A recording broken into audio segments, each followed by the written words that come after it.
Okay, so I'm halfway into the video, but I'm putting this at the beginning. The reason I bought these rubber gloves is so that I could install my own 240 volt line out of my breaker box until I realized criminal negligence is a real crime that I could be charged with. So yeah, now I just have them. Hey guys, what's up? In today's video, I'm going to be discussing with you guys what I believe to be the most valid reason for mining cryptocurrency on computer hardware. Now, I'm going to preface this by saying I do not either support or criticize the whole concept of unregulated cryptocurrency and mining it in general. I don't really care, and that's not my wheelhouse. I don't really know what any of this is. I don't know what crypto is. I don't know what a blockchain is. All I know is I can take fancy, cool computer parts and put them in a weird, terrible case. We'll get to this in a minute.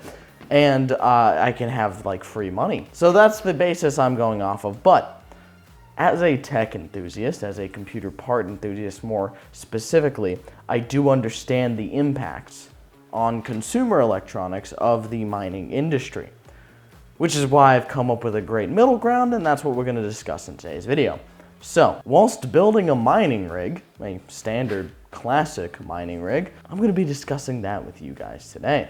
So, sit back, relax, and I hope you enjoy this little build and discussion because, quite frankly, I think I've come to an interesting conclusion. Now, if you're wondering why I'm wearing these like rubber gloves, it's because this case is made of like fresh cut aluminum and it is very sharp on all of the edges and the screws. It's just sharp everywhere, and I really don't feel like slicing all my fingers and wrists open again. I've learned my lesson, and also I like looking like I'm breaking into my office in the middle of the night. It's currently 2 a.m. in the morning, so it's about that time anyway. So let's get right into it. First things first, we have this case. Now, it is definitely, oh God, this poor desk. Definitely an interesting case. This is going to be a 5 GPU mining rig, or 5 graphics card for that. I experiment with a lot of dual GPUs, so. What exactly am I talking about before half of my audience leaves because they think I'm some mining apologist? I am not telling you to mine crypto. And I will preface by saying, I don't support in any way buying new, working, 100% working hardware from the consumer market to mine crypto. I think that's a waste. I think there was probably someone else who should have bought it. But in the end, I can't criticize a person too much for doing that because you bought the thing, you can use it how you want. That's usually my belief with most things, that if you bought it, it's yours to do what you want with as long as you're not an asshole. If you're an asshole, well, fuck yourself. That is not what this mining rig is going to contain. It's not going to contain 100% working modern consumer hardware. And that's where the entire purpose of today's video comes in. The reason that I mine crypto, the reason I support this implementation of mining any kind of cryptocurrency, in this case we're going to use Ethereum for the example because it's the most common computer mined, graphics card mined that is, cryptocurrency at the moment, Ethereum. ETH hash, whatever you call it. Now, I don't buy new graphics cards. I don't buy new working graphics cards to mine with. I really don't buy graphics cards to mine with at all, but sometimes things fall into my lap that fit a build. Oh, let me go over the parts real quick that are perfect for my idea. Now, this is this weird mining board I tried to game on but failed because I really didn't support any kind of video out. It has six 6-pin PCIe connectors, although 3 of them are ins, 3 of them are outs. Now, I'm not using a server power supply, so I don't have just like a bunch of, or one of those mining power supplies with a bunch of 6 pins. I'll just use a normal ATX power supply, which I didn't even grab. Good job me, I'm an idiot. I'll get it later. So we're only going to use the inputs just to power the board. The outputs will stay, unused. Now, on that note, e-waste is a big problem. If you can find a use for e-waste that keeps it out of a tech dump or whatever the fuck you call it, no matter what it is, I would say that that's generally a good thing. Now, unfortunately, I just sold the last 2 of them today, but recently I've been experimenting with mining on old AMD and NVIDIA server GPUs, mainly Maxwell and fucking Tonga? I don't know the GPU code names for GCN 3.0, whatever you want to call it. This is so sharp, I can feel it through rubber gloves. Basically, older cards, server cards. They are literally e-waste. No one is buying them. Yet I've managed to mine on all of them quite efficiently. So I believe mining on cards like that keeps them out of the e-waste pile, and that's generally a good reason to mine if you can figure that out. Now, they're not power efficient at all, but the thing is, I'm not really taking that into account. I've managed to negotiate every lease that I've ever had to include power costs, because that's the first thing I look for, so that I don't have to pay for power. Now, if you pay for power, I don't recommend mining at all. I think it's stupid, but if you don't, here's your reason. Now, the cards going in this build are some very specific cards, and I have some examples of what I'll be talking about today. First thing, what I just said. This is a Radeon Instinct MI8. Have you ever heard of a Radeon Instinct MI8? Chances are, no. If you have, congratulations. It's really cute and I love it.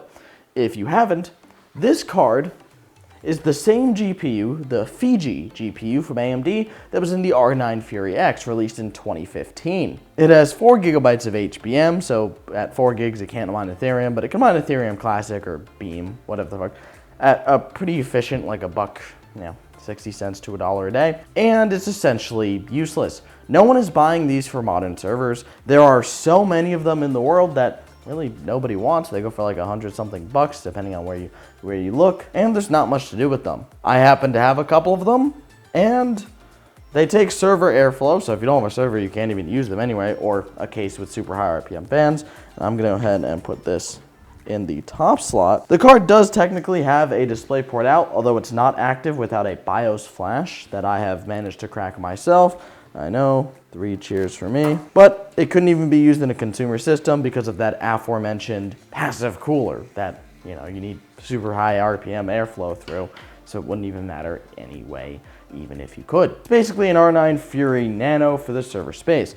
That card is essentially e-waste. I hate to say it, it's a super cool card and I really like it, but it is essentially e-waste, so it's in the mining rig. Now, that's the prime example. Old server stuff, old cards that can't be used. If they can mine, then you know what? That's a reason to keep them out of the e-waste pile. But it gets a little more complicated than that, because what about this? This is a Radeon, better not, okay. This is a Radeon RX Vega 56. It's still a pretty old card, but by all means, it's a very capable gaming GPU. It's a very modern consumer graphics card that can still be used. People still use the RX 570 in their rig. Like, this thing is 2 times as good as that. This is an amazing graphics card with 8 gigabytes of HBM too, but that's not the point. What this card is supposed to be is a Vega 56. What it is a card I got on eBay that was marked as broken, that is scuffed beyond belief, and a surface-mounted component on the back of the board fell off during my repairs of this card. Meaning that although it works for now, and it can at least game and mine for now, I in good conscience cannot sell this to somebody. I can't give it away to somebody because I don't think it'll last that long. It's missing a surface mount component on the back, and by all means it could be a useless one. Look like a fuse, I don't know. And in its condition, it's not ideal. It's got some generic brand fan because the original fan had its wires cut. Like, I can't sell this to somebody. What do I do with it? I'm gonna keep it anyway, so it might as well do something for me.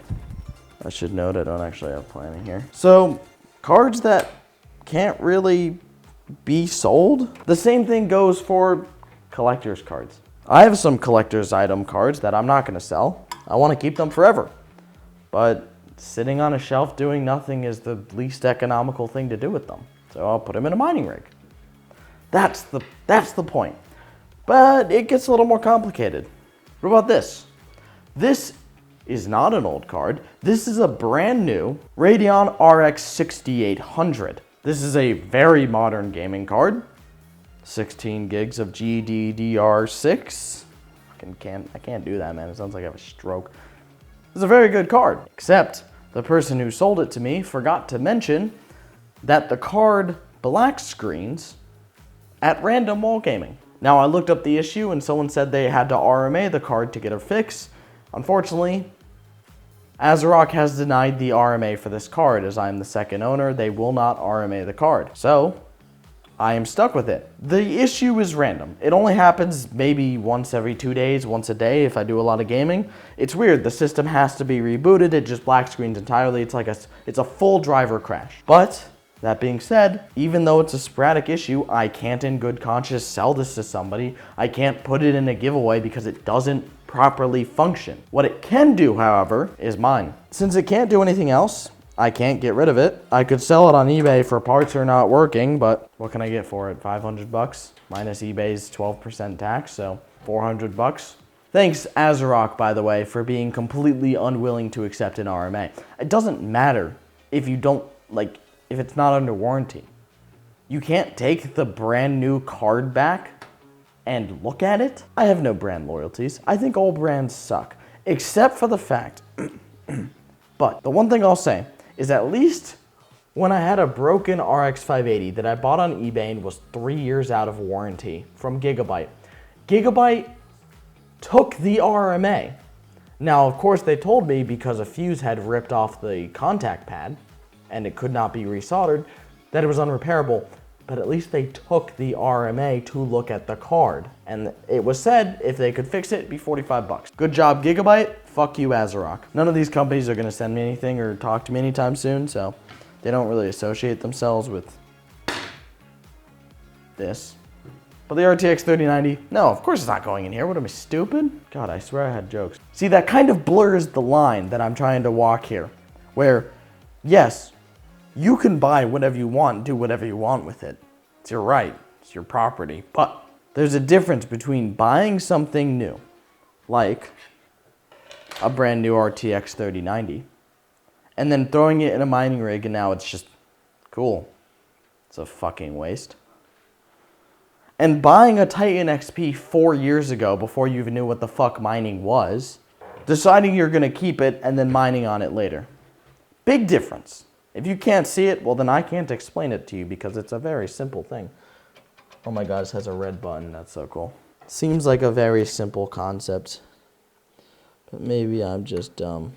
None of these cards were bought with the sole purpose of mining, but each of them really serves no other purpose, but each of them can't really be used for anything else. The MI8 is e-waste, the 56 can't be sold, the 68 has a gaming problem, the 1080 Ti is mine to keep, and so is the Titan XP.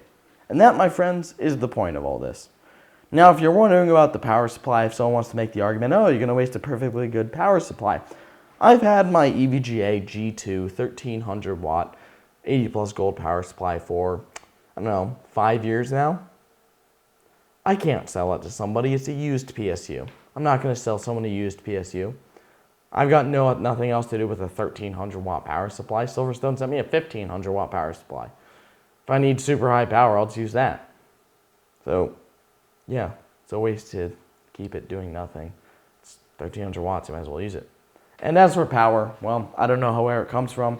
Power is magic to me, so I don't care and I don't pay for it, so. I hope you guys kind of enjoyed. I know this was a kind of a terrible video. And I know I'm taking the side that I was like, oh, you can't take the mining side. And I don't really think I am taking a mining side. I think its existence has a purpose that I can't explain, but in the end, if you're gonna mine, you might as well have a reason for it. And I think I've given a good one. If you don't pay for power, which honestly I think that's where a lot of miners come from, they go, oh, I don't pay for power, I might as well mine some Bitcoin or whatever the fuck. So if you don't pay for power, instead of buying the newest cards, which I know you really want to, I know you want to buy 10, 90, 3090s, the ROI on these right now is like 450 days. The ROI on one of the server cards I'm using, if I tell you you're gonna steal my stock, is like 70 days. You just need more space and more power, but it makes up for it. So, with that being said, I have nothing else. I'm very tired. It is like 4 a.m. in the morning, and I think it's time for me to go edit. I was going to say go to bed, but I can't sleep here. So, thank you so much for watching. I hope you guys kind of enjoyed this it's almost a think piece. I'm so smart, I know. Thank you so much for watching. I love you guys, and I will see you in the next one. Peace.